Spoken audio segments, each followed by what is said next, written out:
Les annales du monde présentent une quantité d'hommes aux sentiments généreux, des philanthropes débordant d'altruisme. Si Jésus n'était rien d'autre qu'une de ces honorables personnes, il n'y aurait pas autant de polémiques autour de lui. Jésus, mon sujet d'adoration. Seigneur, je veux t'adorer dans ces instants précieux. Alléluia.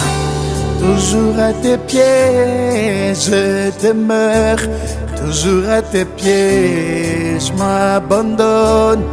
Oui, Seigneur, mon divin roi, mon frères et sœurs, habitants du monde entier, de l'Afrique, de l'Europe, de l'Océanie, de l'Amérique, de l'Asie, soyez bénis et que la grâce et la paix de Dieu soient votre partage. Avant de commencer notre prédication, j'aimerais vous inviter à prier ce matin.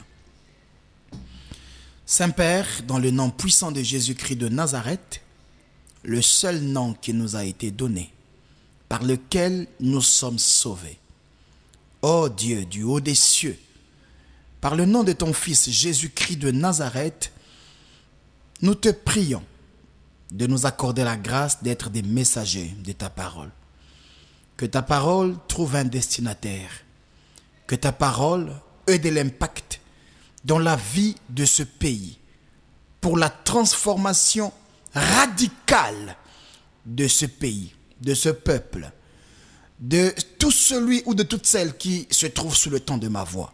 Père éternel, merci de bénir non seulement ceux qui sont dans cette salle assis, mais de bénir ces milliers d'auditeurs qui nous suivent à travers YouTube et les autres réseaux sociaux. Je bénis aussi les radios et les télévisions qui diffusent ces messages après ces cultes.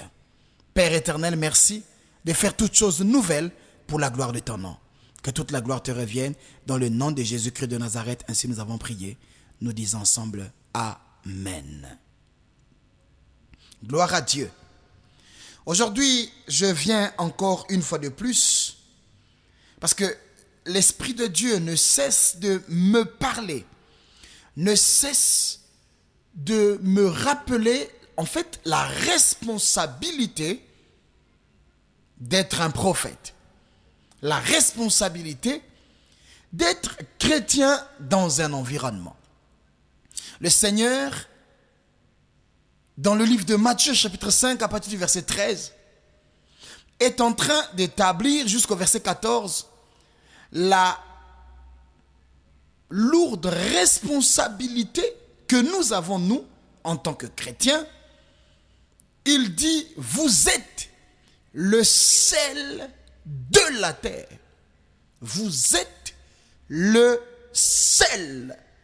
Vous savez, une petite portion du sel a la capacité de donner du goût à la nourriture contenue dans une grosse marmite. Une pincée de sel donne du goût à une nourriture, à un mets, en dehors du fait que vous soyez dans un régime. Mais tout le monde ne peut pas manger un repas qui n'a pas de sel. Le sel ajoute la saveur au mets. Et Jésus disait, vous êtes le sel de la terre. Il n'a pas dit que vous êtes le sel de votre paroisse. Il n'a pas dit que vous êtes le sel de votre église, mais le sel de la terre.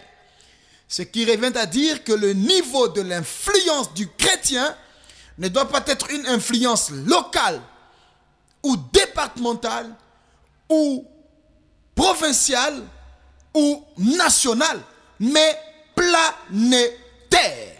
Je me suis levé en tant que prophète de Dieu pour prophétiser sur la vie d'un homme d'affaires, d'une femme d'affaires, d'un opérateur économique qui tournait en rang. Au niveau départemental, je prophétise que tu deviennes un homme d'affaires, une femme d'affaires à l'influence planétaire. Ceux qui le sont devenus ne le sont pas par magie, mais c'est parce qu'ils ont compris que Dieu ne nous veut pas comme être asphyxiés dans des petits environnements qui nous bloquent et qui nous empêchent de voir resplendir la gloire de l'évangile. Vous êtes le sel de la terre. Et si le sel perd sa saveur, avec quoi la rendra-t-on? Voilà la première interrogation du Seigneur lorsque le chrétien n'a pas une vie avec un impact qui se répand sur le plan planétaire. C'est-à-dire, il ne reste plus qu'à être jeté par terre et foulé aux pieds par les hommes, dit le Seigneur. Lorsque Dieu vous a donné un pays, il vous a donné un talent, il vous a donné la capacité d'accomplir des choses.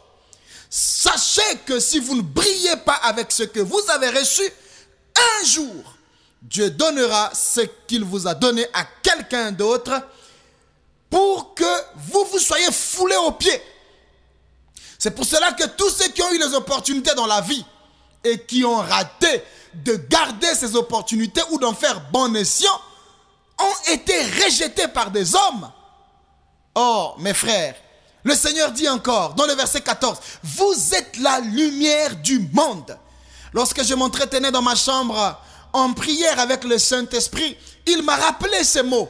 Il me dit, « Ninos, Ézéchias, tu es la lumière du monde. » Avez-vous déjà vu un scientifique qui a inventé une ampoule qui a la capacité d'éclairer une nation? Ça n'existe nulle part. Même quand vous regardez des grands podiums ou des grands stades, des grandes lumières qui éblouissent la vue de l'homme, ces lumières n'ont pas autant la capacité d'éclairer tout un quartier ou toute une ville ou tout un monde. Mais Jésus regardait le chrétien comme étant une ampoule qui a la capacité d'éclairer non seulement une ville, mais d'éclairer tout le monde entier. Dites-moi, mes amis, entre une nation et le monde, quelle est l'étendue la plus grande? Et pourquoi voudrez-vous que nous soyons incapables d'influencer les nations alors que Jésus nous donne la responsabilité d'aller au-delà de la nation en influençant le monde? Et nous allons influencer le monde avec le flambeau de l'évangile, avec l'évangile de Jésus-Christ de Nazareth, de la repentance, de la guérison des âmes et de la préparation de l'épouse à se préparer au retour du Seigneur. Alléluia. Mes chers amis, nous sommes des lumières. Et lorsque l'Esprit de Dieu m'a expliqué toutes ces choses, je me suis remémoré et j'ai prié le Seigneur. Il m'a dit, tu as livré des messages, tu as fait des séminaires autour de l'enseignement sur les signes de la malédiction dans un pays, mais tu n'avais pas fini parce qu'il faut continuer à sonner de la trompette pour que les nations soient sauvées. Je suis de retour pour la troisième partie de ce message. Cette fois-ci, je pense que ce serait suite et fin. Suite et fin de la parole du Seigneur. Les signes de la malédiction dans un pays. C'est la suite, donc la troisième partie dans la parole de Dieu. Nous lisons la Bible dans le livre de Genèse, chapitre 2, le verset 5. Je vais lire la parole de Dieu au nom de Jésus-Christ. Lorsque l'Éternel Dieu fit la terre et les cieux, aucun arbuste des champs n'était encore sur la terre, et aucune herbe des champs ne germait encore, car l'Éternel Dieu n'avait pas fait pleuvoir sur la terre. Il n'y avait point d'homme pour cultiver le sol. Je reprends. Lorsque l'Éternel Dieu fit la terre et les cieux, aucun arbuste des champs n'était encore sur la terre, et aucune herbe des champs ne germait encore, car l'Éternel Dieu n'avait pas fait pleuvoir sur la terre, et il n'y avait point d'homme pour cultiver le sol. Parole du Seigneur. Voilà ce que les Écritures nous révèlent. Les Saintes Écritures nous révèlent l'histoire des commencements. Et nous sommes en train de voir comment est-ce que Dieu a créé l'homme, il a créé la terre, mais le narrateur, celui qui écrit Genèse, donc Moïse, par la révélation, va nous décrire dans le verset 5 de Genèse 2 qu'il y avait un problème. Le problème, c'était lequel au commencement? Dieu ne pouvait pas ordonner aux arbres de pousser. Dieu ne pouvait pas faire pleuvoir parce que quand il allait pleuvoir, forcément, il devrait avoir des herbes qui allaient pousser. Forcément, il devrait avoir tout ce qui s'ensuit lorsqu'il pleut. De la verdure, des arbres, des feuilles, des fleurs, des herbes allaient encombrer l'environnement. Pourquoi est-ce que Dieu a retardé la pluie? Pourquoi est-ce que Dieu a retardé la croissance des arbustes et des herbes sur la terre? Parce que la suite du verset dit, il n'y avait pas un homme pour en prendre soin. Chers amis, l'homme devient donc, par conséquent, le partenaire immédiat sur lequel Dieu s'appuierait pour faire avancer le monde. Dieu a créé, mais il n'a pas tenu la gestion du monde. Dieu a créé, mais il n'a pas tenu la gestion de l'environnement. Dieu a créé le jardin d'Éden, mais il a donné à l'homme la responsabilité de cultiver le jardin.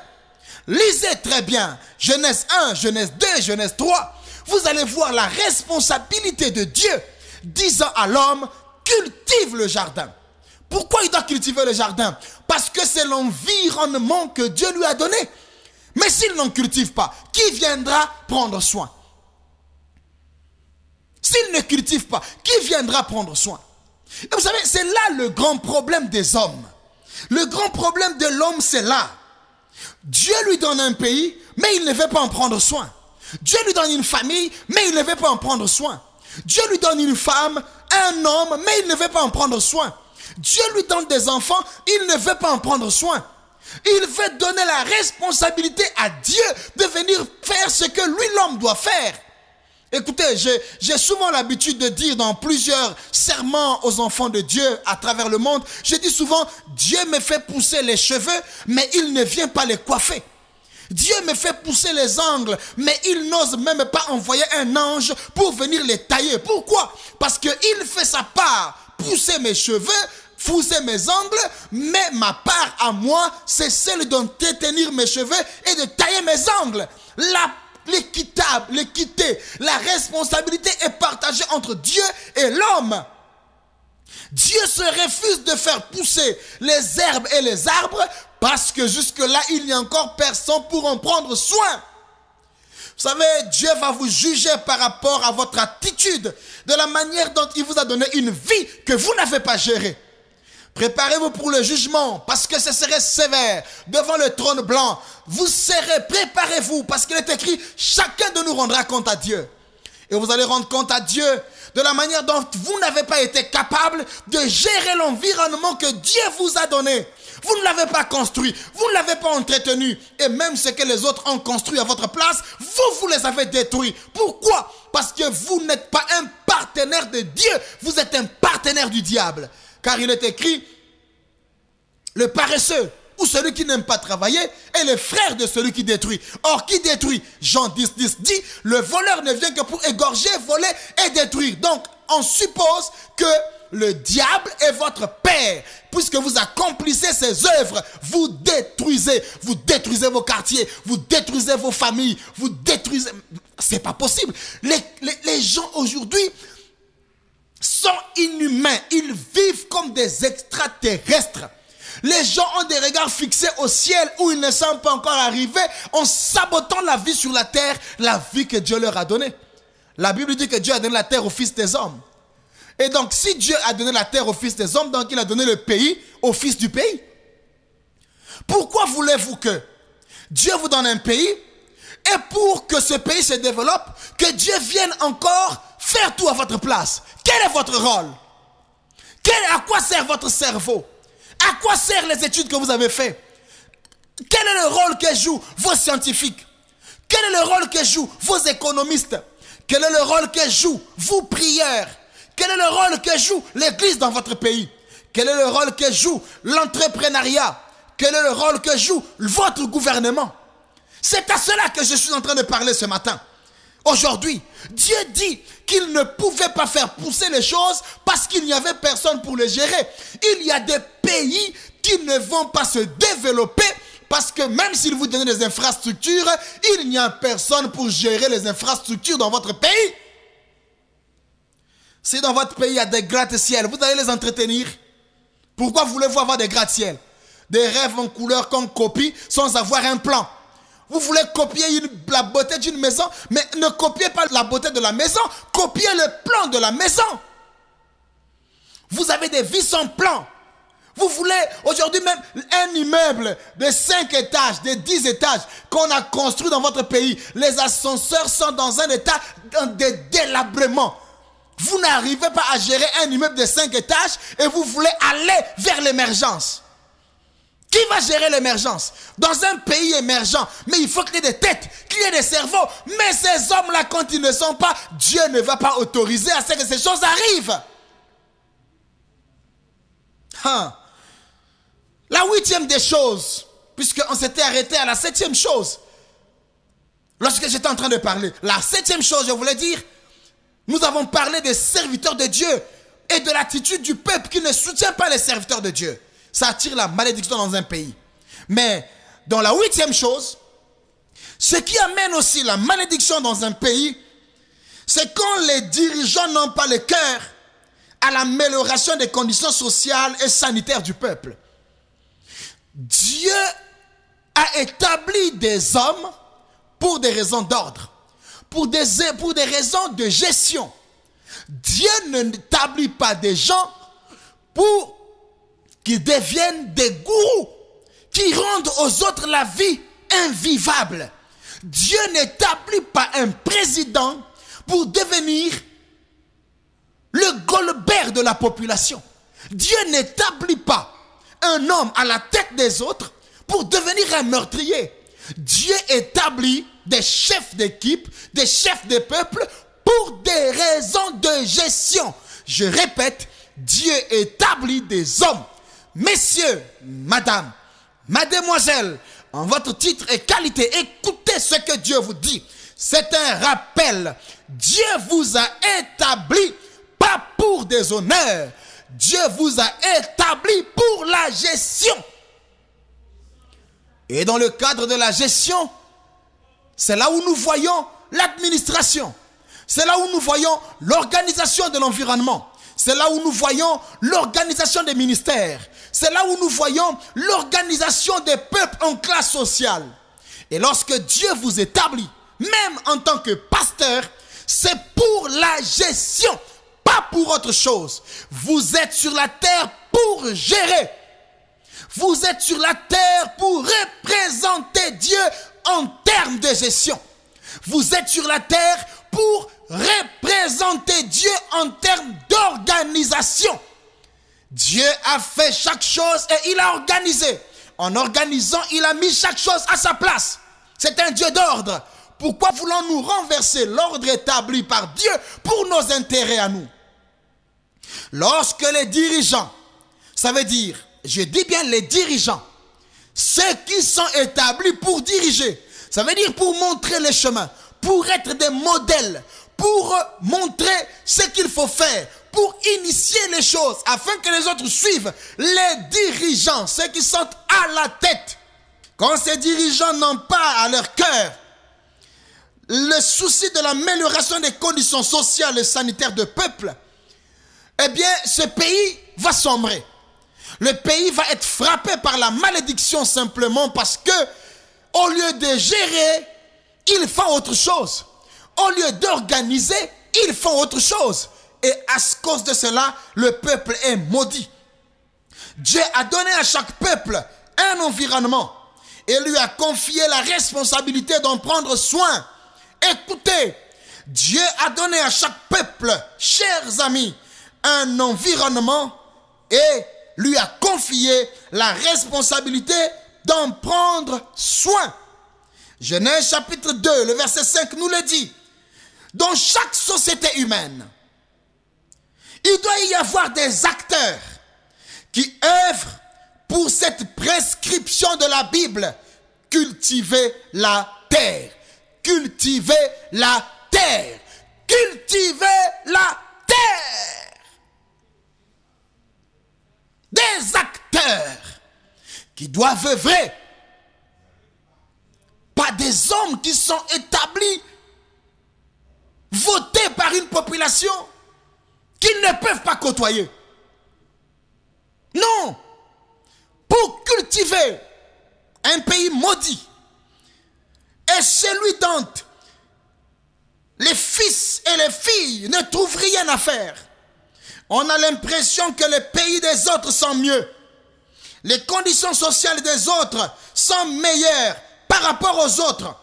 Parce que les autres prennent le temps de cultiver leur pays, de travailler au développement de leur pays. Il n'y a pas de baguette magique qui change les conditions sociales d'un pays. C'est tout d'abord la volonté politique des gouvernements et le vœu du changement des gouvernés. Si vous voulez savoir qu'un pays marche bien, il faut aller dans les lieux comme les hôpitaux de ces villes, comme les écoles de ces villes. Encore, il faut trouver un personnel qualifié ayant le sens d'humanisme. Ouvrons la Bible dans le livre d'Exode, le chapitre 1, le verset 15 jusqu'au verset 22. Lisons la parole de Dieu au nom de Jésus-Christ. Le roi d'Égypte parla aux sages femmes des Hébreux, nommées l'une Shifra et l'autre Puya. Il leur dit, quand vous accoucherez les femmes des Hébreux et que vous les verrez sur leur siège, si c'est un garçon, faites-le mourir. Si c'est une fille, laissez-la vivre. Mais les sages femmes craignirent Dieu et ne firent point ce que leur avait dit le roi d'Égypte. Elles laissèrent vivre les enfants. Le roi d'Égypte appela les sages femmes et leur dit, pourquoi avez-vous agi ainsi et avez-vous laissé vivre les enfants? Les sages femmes répondirent au roi, c'est que les femmes des Hébreux ne sont pas comme les Égyptiennes. Alléluia. Elles sont vigoureuses et elles accouchent avant l'arrivée de la sage femme. Dieu fit du bien aux sages femmes et le peuple multiplia et devint très nombreux parce que les sages femmes avaient eu la crainte de Dieu. Dieu fit prospérer aussi leur maison. Alors Pharaon donna cet ordre à tout son peuple, vous jeterez dans le fleuve tout garçon qui naîtra et vous laisserez vivre toutes les filles. Voilà encore un autre problème que je vais toucher. Les hôpitaux. Les hôpitaux. L'hôpital au pluriel. Les hôpitaux. Eh bien, les hôpitaux sont les endroits ou des centres de décision de vie ou de mort des citoyens d'un pays. Mais ce lieu aujourd'hui est devenu des lieux de troc, des lieux d'échange de cadavres en argent. Les morgues foisonnent et trafiquent avec les hôpitaux. Le pays est maudit à cause du manque de la volonté des professionnels de la santé à sauver les malades.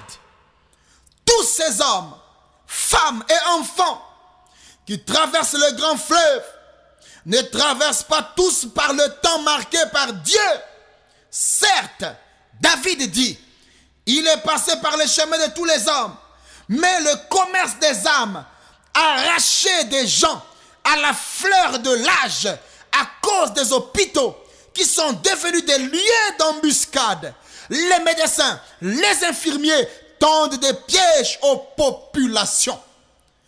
Pendant que j'étais hospitalisé une fois dans un hôpital de mon pays, le médecin traitant est venu dire au mien, je ne veux pas que le pasteur soit gardé ici longtemps. Ce n'est pas un bon endroit pour lui. il faut qu'il sorte.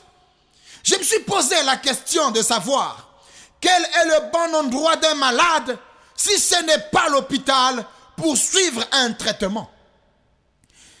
J'ai été victime d'un accident vasculaire cérébral, une période de ma vie, en 2018, frappé d'une crise d'AVC. Je suis tombé et paralysé. Certainement que cela était un plan du diable, sachant que j'allais dénoncer le mal à haute voix et que je le fais depuis ma tendre jeunesse, depuis que je prêche l'évangile. Pendant que je suis hospitalisé, ne pouvant bouger le pied ni la main, ne pouvant même pas parler, le médecin traitant est venu voir mon épouse, a vu ma mère, mes parents, et leur a dit ouvertement, le pasteur ne doit pas continuer à rester ici à l'hôpital. Ce n'est pas un bon endroit pour lui. Quel pays? Le bon endroit pour le malade, c'est pas l'hôpital où il doit suivre un traitement. On vient me dire, vous savez, il y a des endroits où Dieu vous envoie parce qu'il sait que vous êtes la voix des sans-voix. Et donc Dieu m'a amené pour voir le scénario de ce qui se passe dans les hôpitaux de nos pays. Il y en a d'autres pendant que je suis en train de prêcher qui sont en train de dire, le pasteur est en train de dire ma situation. Eh bien, c'est peut-être parce que le médecin m'a reconnu. Certainement à travers des médias qu'il me suit. Mais qu'en est-il de toutes ces personnes qui ne sont pas pasteurs? Donc, ils vont être à la merci des autres, des personnes de mauvaise foi, au mauvais endroit qu'on appelle l'hôpital. Depuis quand l'hôpital doit être un mauvais endroit? Mes chers amis, dans les pays dits développés, vous allez voir le temps que les médecins donnent pour consulter un patient. Ils ont du temps pour écouter. Ils dialoguent avec les patients et les parents. Mais j'ai vu des médecins blâmer les malades, éviter le contact avec les membres des familles des patients. Les causes de mort deviennent des cas d'étude pour les médecins dans d'autres pays, mais pas dans certains pays et pas dans mon pays. L'hôpital est devenu l'abattoir. L'hôpital est devenu un abattoir. Aujourd'hui, je prêche parce que j'ai le micro, parce que je suis aujourd'hui devant vous, parce que vous me suivez dans les maisons, dans les bus, et certainement encore assis, frères et sœurs en train de prendre note. Aujourd'hui, je parle. Demain, je n'aurai plus de force. Demain, je serai vieux. Demain, certainement, je serai moi aussi dans un hôpital. Serai-je moi-même en sécurité dans ces milieux-là? Je ne pense pas, si les gens ne se convertissent pas au Seigneur Jésus-Christ de Nazareth. Les cas de mort dans certains pays, les causes de mort deviennent des cas d'étude pour les médecins. Mais dans mon pays, ce n'est pas le cas. Bien-aimés dans le Seigneur, j'ai assisté à un scénario très triste. Une fois, à Pointe-Noire, dans ma ville natale, j'étais en train de voir, je suis debout avec des amis. Nous sommes allés assister une famille éprouvée qui prie avec nous. Et on arrive à la morgue. C'est 3 infirmières qui ont un bébé emballé dans les draps. Pendant que je parle, cette situation me revient comme un film. Je me disais, est-ce que c'est un film de Hollywood que je suis en train de suivre ou c'est bien une réalité? Des médecins, des femmes infirmières en blouse, avec un bébé emballé dans les draps et en direction de la morgue. Avant l'entrée de la morgue, le couple, le père et la mère de l'enfant poursuivent les infirmières en disant « Notre enfant n'est pas mort ». Et devant toute la foule, ils se sont disputés, donc le couple et les infirmières se disputaient le bébé dans les draps. Jusqu'au point où les médecins, les infirmières ont dit « L'enfant est mort ». Les parents disent « Notre enfant n'est pas mort ». Et aux yeux de tout le monde, j'étais témoin oculaire. Sous mes yeux, le bébé a pleuré. Quelle honte! Ça veut dire que c'était un trafic entre l'hôpital et la morgue. Et à cause de ces choses, la malédiction arrive sur le pays. Nous allons dire notre pays ne marche pas, notre pays les choses deviennent dures, notre pays. Mais est-ce que vous connaissez quels sont les démons ou les portes d'entrée qui attirent ces malheurs sur le pays? Et les parents ont repris l'enfant, un ex-mort si je peux le dire, l'enfant qu'on a prétendu mort. Quelle précipitation lorsque quelqu'un a fait une crise que de l'amener dans une morgue. Parce qu'on n'a plus le cœur pour sauver les vies. Et l'histoire que nous avons lue dans le livre d'Exode, le roi coopère avec l'hôpital. Le roi coopère avec l'hôpital et dit aux sages-femmes, si vous voyez un petit garçon qui naît, tuez-le.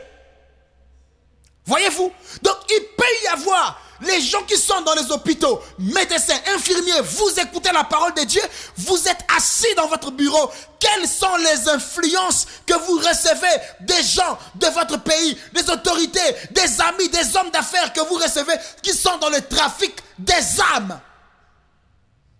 Le roi dit aux sages-femmes, tuez-moi le bébé. Et c'est comme ça que les sages-femmes, la Bible dit, elles ont eu la crainte de Dieu.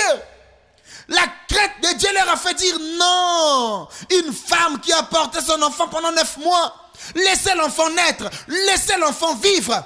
Pourquoi on va les tuer? Elles ont refusé de tuer les enfants parce qu'elles craignaient Dieu. Si vous êtes médecin et qu'il n'y a pas la crainte de Dieu dans votre cœur, Dieu vous jugera. La malédiction frappera votre maison pour le fait que vous obéissez à ces traités maléfiques qui viennent des démons inspirés par l'enfer. C'est triste. Les sages-femmes ont refusé. Et quand le roi a constaté qu'il n'y avait pas de mort, pourquoi il n'y avait pas de mort? Parce que les professionnels de la santé avaient le souci de la vie des hommes, avaient le souci de la vie des femmes et avaient le souci de la vie des bébés. Les professionnels de la santé se souciaient de la naissance des enfants. Pendant que les autres voulaient la mort, elles voulaient la mort de ces enfants. Mais les professionnels de la santé ont contribué, ont fait la volonté de Dieu. Faites-vous la volonté de Dieu dans votre métier. Faites-vous la volonté de Dieu à l'hôpital, là où Dieu vous envoie travailler. Ou vous contribuez au plan de destruction du diable en détruisant des vies avec des injections. Des injections qui sont des formules compliquées pour tuer la population. Puya et Shifra n'ont pas tué les bébés. Puya et Shifra n'ont pas tué les bébés. Non, non, elles ont refusé parce qu'elles avaient la crainte de Dieu. Elles avaient la crainte de Dieu. Et vous savez ce que la Bible dit? À cause de cela, la prospérité était dans leur maison et les seigneurs avaient béni leur maison et leur famille. Mon cher ami, ce que tu fais en secret, les traités que tu prends en secret à cause de l'argent, tu ne laisseras pas un héritage à tes enfants parce que tu verses le sang humain pour gagner la vie. Vous dites que nous ne sommes pas concernés, mais Dieu vous voit. À cause de ces nombreuses vies que vous avez précipitées, cherchez une église proche de votre domicile. Cherchez un serviteur de Dieu. Contactez des numéros, des téléphones que la radio vous donne, que la télévision vous donne. Il y a une église qui est proche de votre maison. Approchez-vous, dites, voilà, je suis médecin. Voilà autant de crimes que j'ai occasionnés. Répondez-vous parce que Dieu vous regarde. Les infirmières aussi acceptent, reçoivent des consignes des hommes méchants. L'hôpital, les accouchements et les conditions de traitement ne sont plus qu'aujourd'hui une précarité. Un écrivain dans mon pays, Chardin Kala, s'était exclamé un jour en disant « C'est foutoir et pourtant mon pays » dans un roman. Dans le pays des autres, la vie humaine est sacrée et le médecin a le devoir de respecter le serment d'Hippocrate. Ailleurs, ce serment est foulé aux pieds, jeté sous le lit. J'ai des larmes, mes amis, quand je prêche l'évangile. Je ne suis pas un redresseur de torts. Je ne suis pas un faiseur de leçons. Mais je suis une sentinelle. Selon Ésaïe 62, verset 1 à 6. Je suis une sentinelle. Je suis mis à l'entrée de la ville. Selon Ézéchiel 33, 1 à 11. Je vois venir l'épée sur un pays. C'est pour ça que je sonne la trompette.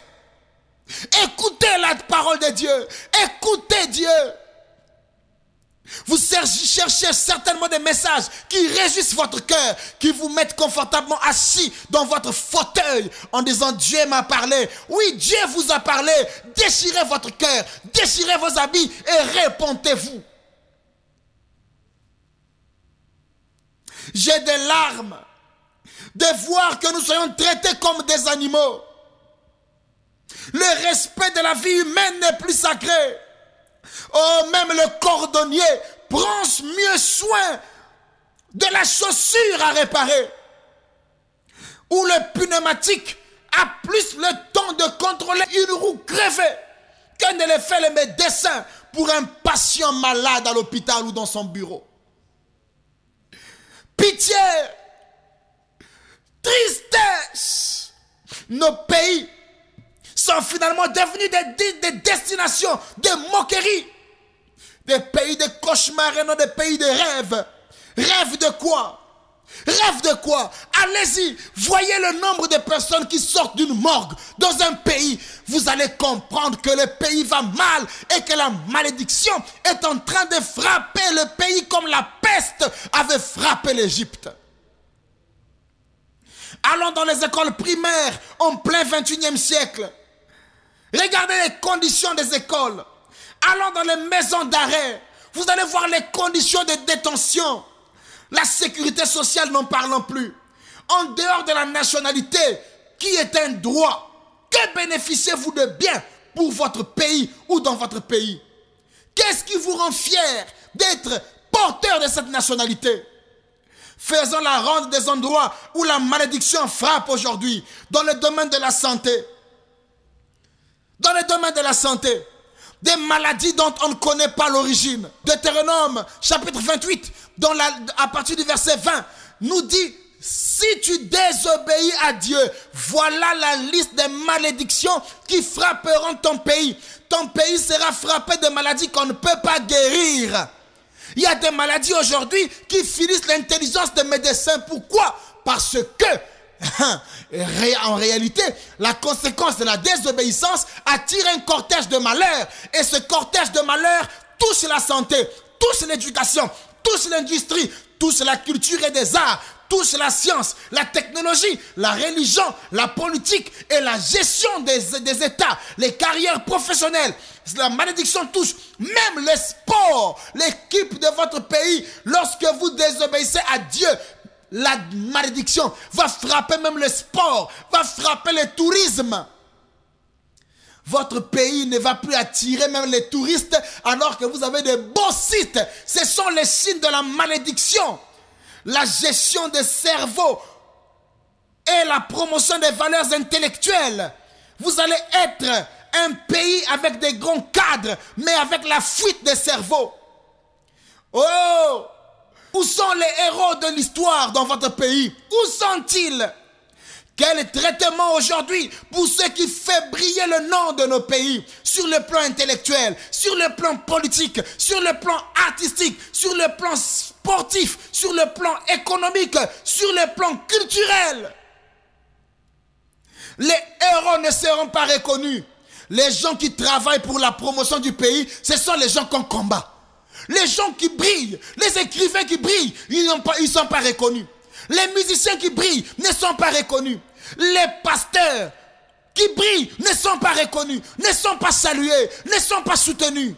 Les opérateurs économiques qui créent des belles radios, des belles télévisions, qui font de la promotion des valeurs intellectuelles, des organisateurs des grands événements, des grandes manifestations, un pays où tout le monde se plaint. Les artistes ne font que partir. Ils sont mieux soutenus ailleurs que dans leur propre pays. quel genre de pays vous êtes? Un pays maudit. Il faut revenir à Dieu. Avez-vous consulté les annales des prophéties énoncées sur votre pays? Où se trouve le problème? Où se trouve le nœud de cette malédiction?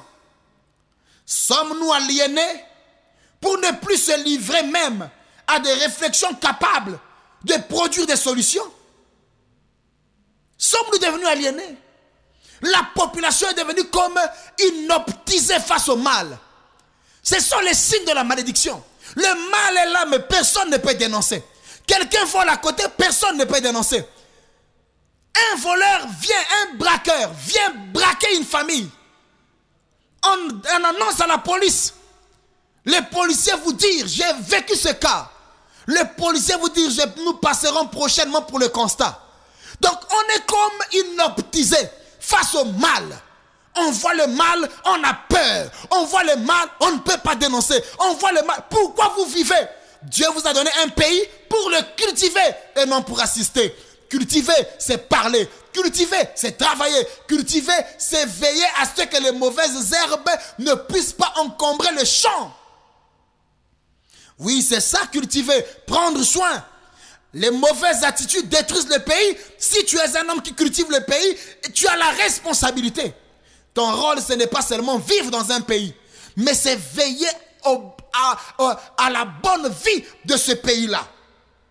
C'est de veiller à la bonne vie de ce pays-là. Écoutez bien, vous êtes dans le noir. Et dans mon livre Stop Sorcellerie, une phrase qui scande, je dis, on ne bâtit jamais dans le noir. Votre pays est dans le noir et rien ne marche. Dans le noir, on acclame les grands voleurs et les petits voleurs sont jetés en prison. Comment voulez-vous que dans le noir, le corrupteur soit celui qui condamne la corruption, que le receleur soit celui qui condamne le voleur? Mécontentement populaire, tout commence quand un homme a eu le courage de dénoncer le mal. On va dénoncer le mal pour que le pays revienne à Dieu. Aujourd'hui, frères et sœurs, certains problèmes qui sévissent notre pays sont des problèmes qui sont liés à Deutéronome 28, le verset 20 jusqu'au verset 30. Chers amis, ne fermez pas l'oreille. Aujourd'hui, je mets fin à ce message et je n'en prêcherai plus. Mais j'aimerais que vous soyez un instrument qui amènera l'écho de ce message dans ces pays, dans les pays voisins, jusqu'aux extrémités de la terre. Ces pays qui souffrent parce qu'ils sont sous un règne de dictature. L'heure de la dictature sombre qui a couvert certains pays du monde est en train d'être tournée. Et je prophétise l'arrivée des rois, des autorités chrétiennes et des autorités qui craignent Dieu, qui vont faire la volonté de Dieu. Que Dieu, aujourd'hui, tourne son regard vers vous. En conclusion, voilà ce que j'aimerais vous dire. Genèse chapitre 2, le verset 5. Lorsque l'Éternel Dieu fit la terre et les cieux, aucun arbuste des champs ne germait encore, car l'Éternel Dieu n'avait pas fait pleuvoir sur la terre et il n'y avait point d'homme pour cultiver le sol. Un pays ne peut pas mourir comme s'il n'y avait personne pour le cultiver, le développer ou l'entretenir. Dieu veut le bonheur des nations, mais cela passe par des hommes qu'il met à la place qu'il faut, des travailleurs invétérés et accompagnés par une église qui l'influence. Église, influence ta nation. Église, tu es dans ce pays pour influencer.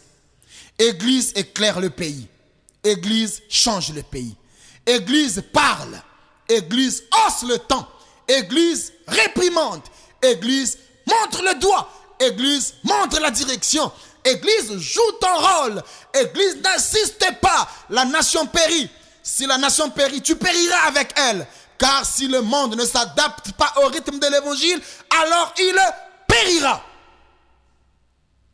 Père éternel, Dieu des esprits des prophètes, il y a beaucoup de prophéties qui ont été données sur les nations et aussi sur ma nation.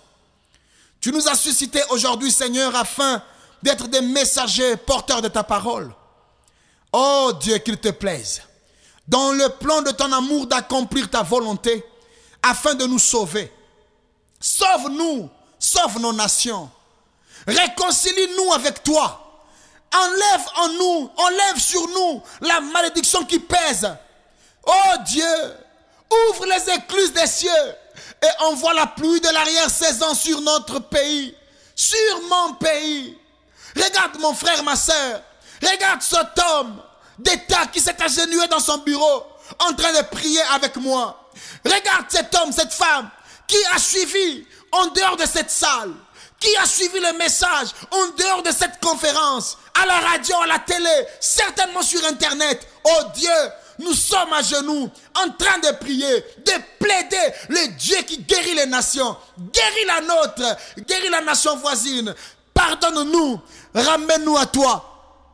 Enlève-nous les vêtements de deuil, enlève-nous les vêtements qui nous fait pleurer, enlève-nous les vêtements de la honte. Fais-nous revêtir un vêtement de gloire. Bénis-nous, arrose-nous. Je prophétise un nouveau retour de l'opportunité et de la restauration économique dans ce pays. Au nom puissant de Jésus, je bénis le sol. Je bénis la terre, je bénis l'économie, je bénis l'entrepreneuriat, je bénis l'agriculture, je bénis l'élevage, je bénis le tourisme, je bénis le sport, je bénis la culture et les arts, je bénis la politique, je bénis l'église, je bénis les individus, je bénis les autorités et qu'à partir de maintenant, Satan, écoute-moi très bien, tu t'es trompé de cible et ta mission aujourd'hui est terminée. Opération expulsion a commencé. Tu avais commencé, maintenant ton temps est fini. Car il est écrit, les ténèbres ne régneront pas toujours. Maintenant, nous appelons le règne de Jésus-Christ de Nazareth et nous le proclamons le roi des rois, le Seigneur des seigneurs, comme il est écrit. Porte éternelle, levez vos linteaux et que le roi des gloires fasse son entrée. Je prophétise, peuple de la terre, peuple de ma nation, vous qui êtes dans cette salle et en dehors de cette salle, levez les mains et célébrons l'arrivée du roi des rois qui fait son entrée dans la politique, dans l'économie, dans les arts, dans l'industrie, dans tous les secteurs, dans l'éducation. Il y aura un nouveau rayonnement et un nouveau soleil se lève à nouveau. Que l'Éternel vous bénisse et à très bientôt.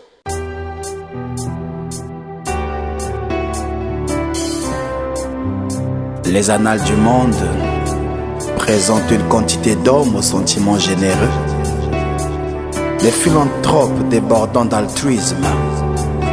Si Jésus n'était rien d'autre qu'une de ces honorables personnes, il n'y aurait pas autant de polémiques autour de lui. Jésus est mon sujet d'adoration. Seigneur, je veux t'adorer.